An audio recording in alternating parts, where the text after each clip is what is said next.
안녕하세요. 처음 뵙겠습니다. 황라이입니다. 저는 초등학교 5학년 때부터 한국 나이로 거의 30살까지 여드름 때문에 정말 많은 고생을 했었어요. 어느 정도였냐면 학창 시절에는 반에서 피부가 가장 안 좋은 애 하면 항상 저였고요.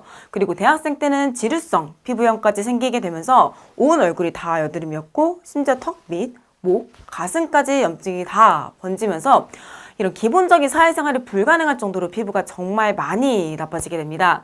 그래서 나중에 피부가 좋아진 후에도 그 후유증 때문에 여드름 자국이라든지 폐 흉터라든지 그리고 붉은 흉터랑 안면 홍조 때문에 정말 많은 고생을 했었어요. 그래서 30대 초반에는 여러 가지 흉터 치료를 받으면서 지냈고요. 그리고 올해 2024년 33살이 되면서 피부가 정말 많이 좋아지게 됩니다. 물론 원래부터 좋은 피부를 타고난 분들만큼 굉장히 좋은 피부를 갖고 있는 건 아니에요. 그래도 제가 어렸을 때부터 피부와 관련해서 꾸준히 공부를 해왔고 또 여러 가지 다양한 피부과 시술도 많이 받아봤고요.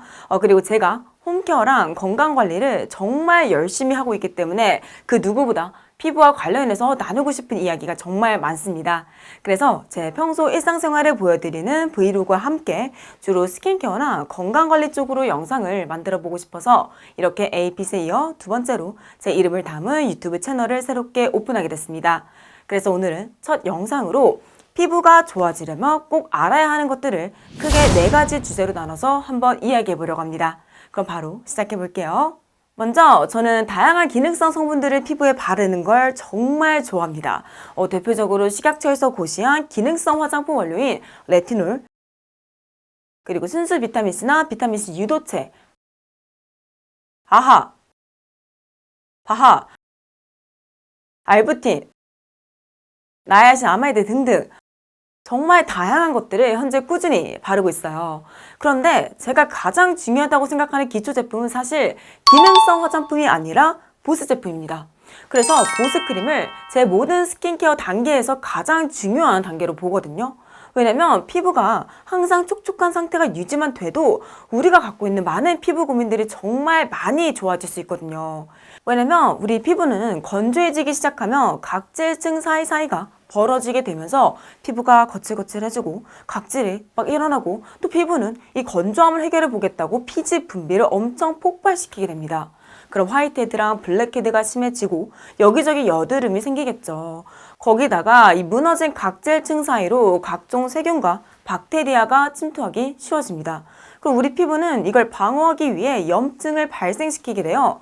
그래서 피부 트러블이 심해지고 아토피가 심해지고 건선이 심해지고 접촉성 피부염이 생기게 되면서 얼굴이 엄청 붉어지게 됩니다. 그럼 우리 피부는 이걸 또 해결하겠다고 염증 신호를 더 올려버려요.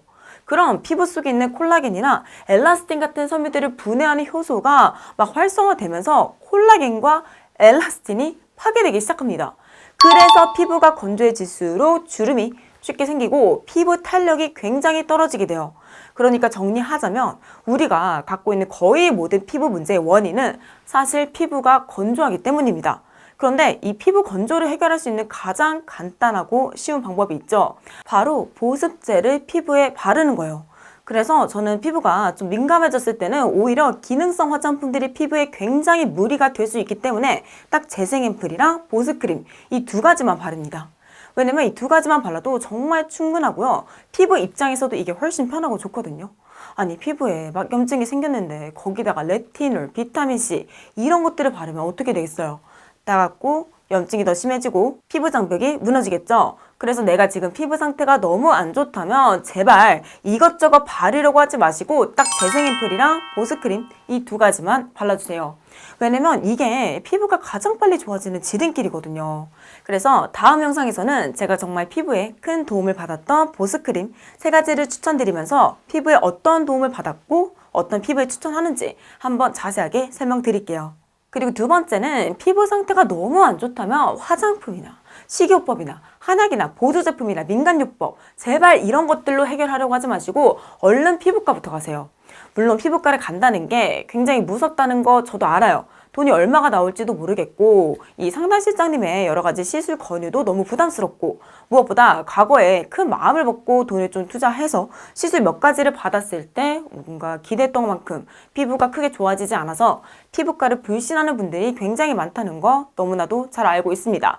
저도 그 중에 하나였고요. 하지만 그럼에도 불구하고 피부에 문제가 생겼다면 즉시 병원에 가서 치료를 받아야 나중에 더 큰 불을 막을 수가 있어요.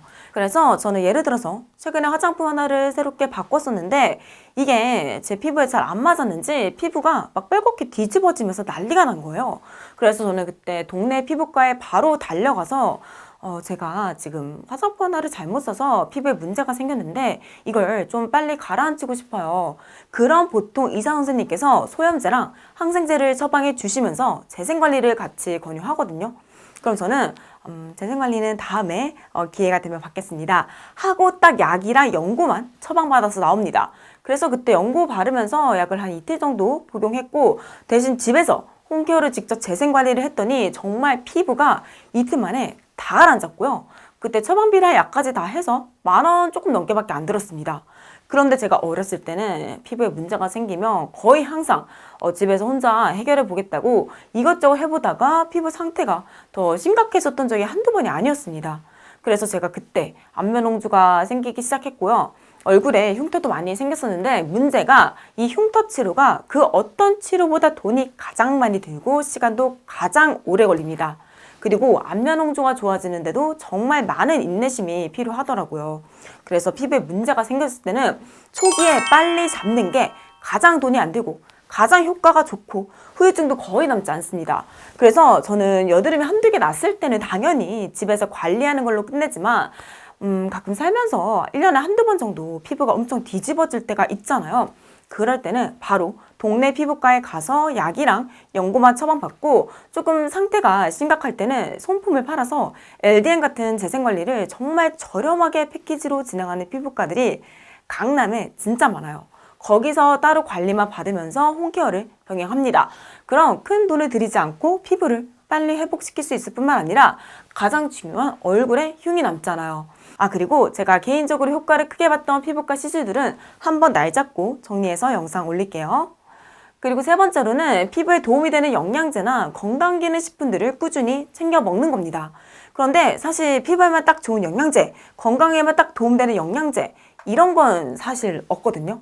왜냐면 내 몸이 건강해야 면역력이 높아지고 그럼 자외선, 미세먼지, 각종 세균과 같은 외부 유해 물질로부터 내 피부를 보호할 수 있는 피부 면역력이 같이 좋아집니다. 그래서 반대로 몸이 피곤하거나 끼니를 계속 배달 음식 같은 걸로 때우면 당연히 건강뿐만 아니라 피부 면역력도 같이 떨어지면서 여드름이 생기고 한색이 칙칙해지고 피지 분비가 늘어나고 피부가 예민해지겠죠? 그래서 일단 우리 몸에서 면역력을 담당하는 면역세포의 70%가 장에 위치해 있기 때문에 장 건강관리를 위해 유산균은 필수로 드시는 게 좋습니다. 그리고 두 번째는 콜라겐인데요. 가끔 이 콜라겐이 소화 과정에서 아미노산 단위로 전부 분해되기 때문에 아무 소용이 없다고 하시는 분들이 계세요. 그런데 결과적으로 콜라겐을 합성하는데 필요한 재료가 충분해지다 보니까 콜라겐 합성이 촉진되면서 피부 속 콜라겐이 실제 많이 늘어난다는 사실이 최근 연구 결과들을 통해 계속 입증되고 있습니다. 그리고 무엇보다 제가 콜라겐을 정말 오랫동안 꾸준히 챙겨 먹었는데 그 덕분에 피부 탄력, 주름, 속건조, 그리고 저 개인적으로 가장 중요한 외부 자극에 의해 얼굴이 많이 붉어지는 증상이 많이 개선돼서 제가 콜라겐을 정말 한번 날 잡고 자세하게 이야기를 해볼게요. 그리고 세 번째로는 비타민 A, C, D, E, 그리고 비오틴, 나야신아마이드, 판토테산과 같은 비타민 B군들은 꼭 챙겨 먹는 게 좋습니다. 그래서 각 비타민별로 어떤 효능이 있는지는 영상이 너무 길어지니까 나중에 이야기를 하고요. 오늘은 딱 3가지만 말씀드릴게요.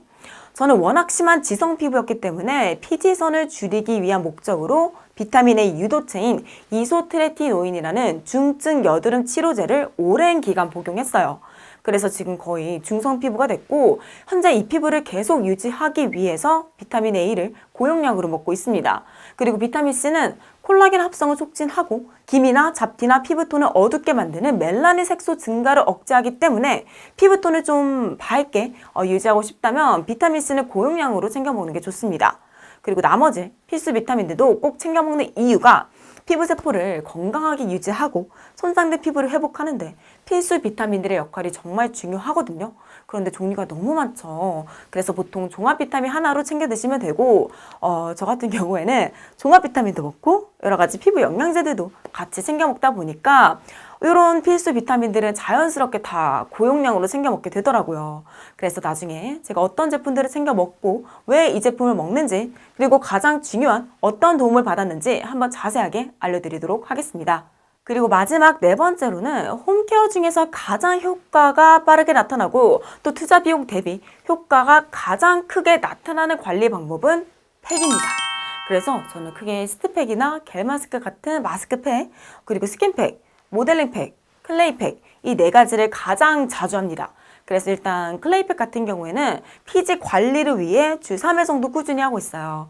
왜냐면 보통 카올린, 벤토나이트, 헥토라이트 같이 자연에서 만들어지는 천연 광물질이 주 성분인데 얘네들이 쉽게 말해 진흙이거든요. 그런데 이 진흙이 마르면서 피지를 흡착해서 제거하는 효과가 있습니다.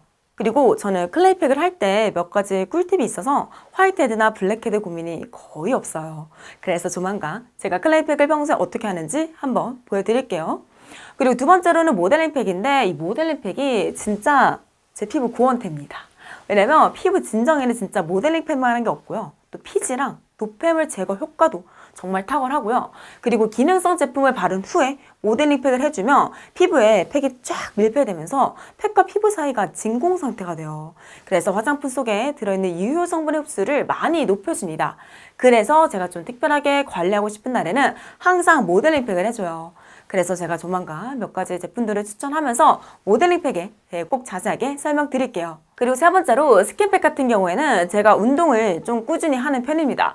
그런데 특히 여름에 운동 끝나고 나면 피부에 열이 엄청 오르는데 문제가 이 피부열이 피부 노화를 일으키는 가장 큰 주범 중에 하나입니다. 그래서 피부가 열을 받았을 때 이걸 빨리만 잡아줘도 피부 노화 속도를 굉장히 많이 늦출 수 있어요. 그리고 이 피지 분비량이 피부 온도에 비례해서 늘어나고 반대로 수분은 그에 반비례해서 줄기 때문에 저같이 홍조가 좀 있거나 아니면 운동이나 헤어드라이기 때문에 피부에 열이 오를 일이 많은 분들은 꼭 스킨팩을 자주 해보세요. 정말 피지가 많이 줄고요. 속건조도 정말 많이 좋아집니다. 그래서 저는 항상 아침에 머리 말리면서 스킨팩을 정말 하루도 빠짐없이 해주고 있어요. 그리고 마지막 네 번째 마스크팩은 제일 보편적이면서도 가장 간편한 방법이죠. 그래서 저도 가장 자주 하는 팩 종류 중 하나고요. 특히 피부 관리의 가장 기본인 보습 효과가 굉장히 뛰어나기 때문에 저는 보통 마스크팩을 피부에 별 문제가 없을 때 이 보통 상태를 계속 유지하기 위해서 자주 하는 편입니다.